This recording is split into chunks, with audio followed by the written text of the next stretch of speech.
Hello guys, welcome back. Now we are discussing a very important logic और अब हम पढ़ने जा रहे हैं ऑल्टरनेट सेगमेंट थ्योरम।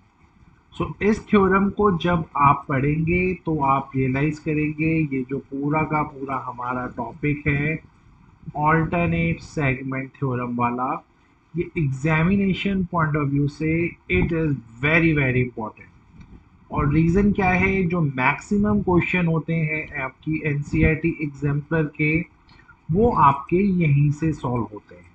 ठीक है, तो इसलिए मैंने इसको मोस्ट इम्पॉर्टेंट क्वेश्चन की कैटेगरी में डाला हुआ है।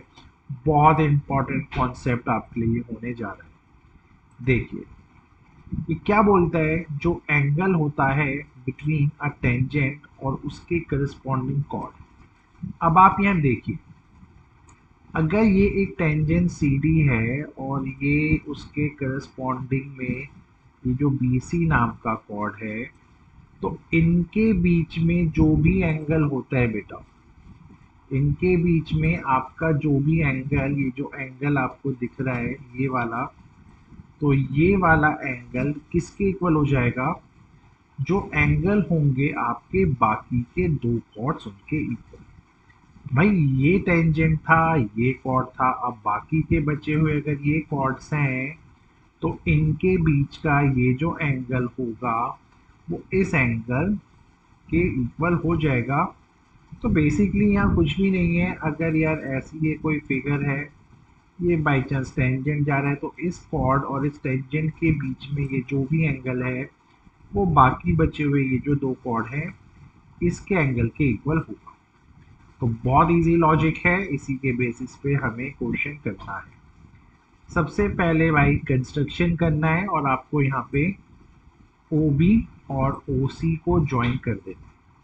ठीक है, तो जब आप ओ बी एंड ओ सी को ज्वाइन कर देंगे इस फिगर में, फिर आपको क्या करना है वो स्टेप्स आप देखिए।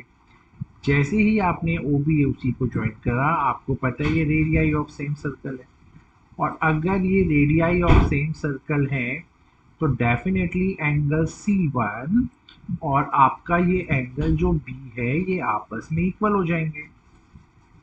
अब मैं यहाँ क्या कर रहा हूँ, जब मैं इसमें एंगल सम प्रॉपर्टी अप्लाई करूंगा तो angle O plus angle C one और प्लस एंगल बी, इनका सम 180 हो जाएगा।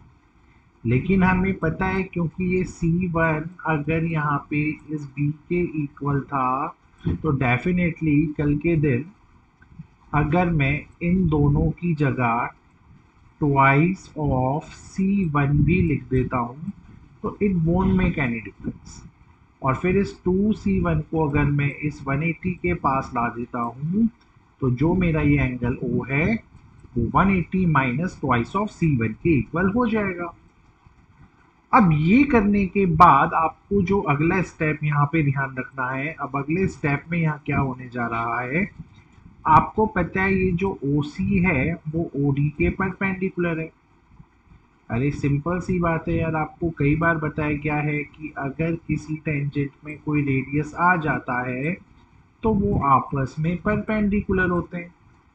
तो वहीं से अगर आप ढंग से देखें तो ये एंगल C1 और ये आपका एंगल C, इन दोनों का वैल्यू 90 डिग्री आ जाएगा।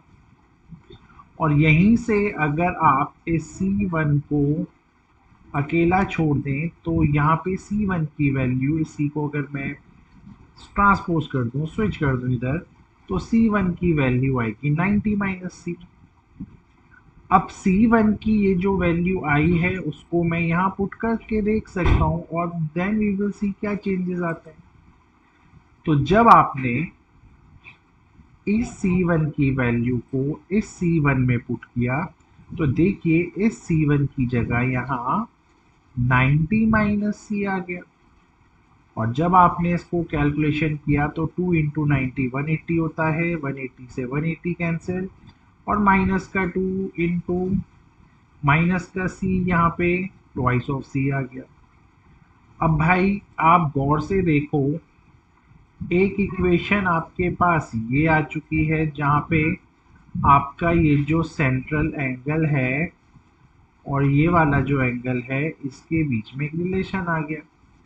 वहीं हमें पता है जो सेंट्रल एंगल होता है और कोई भी एंगल होता है सर्कल के किसी भी पॉइंट पे which are drawn from the same arc and on the same segment, they are also equal.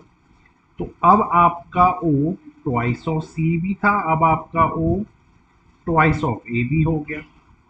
तो अब from equation 1 and 2 can we say अगर मेरा ट्वाइस ऑफ सी यहाँ पे अगर ट्वाइस ऑफ ए के इक्वल मैं लिख दूं, और रीज़न क्या है बेटा, रीज़न ये है क्योंकि दोनों अगर एंगल ओ के इक्वल थे तो ये इक्वल हो जाएंगे, 2 से 2 कैंसिल, और 2 से 2 कैंसिल, तो जो हमें फाइनली आउटकम चाहिए था कि एंगल ए हमारा इस एंगल बी सी डी के इक्वल है, वो हमारा प्रूव हो जाएगा। और यही हमें इस क्वेश्चन में यहाँ पे दिखाना था। सो होपफुली आपको ये क्वेश्चन क्लियर हो गया होगा। It is very easy for you guys now to solve it. Thank you.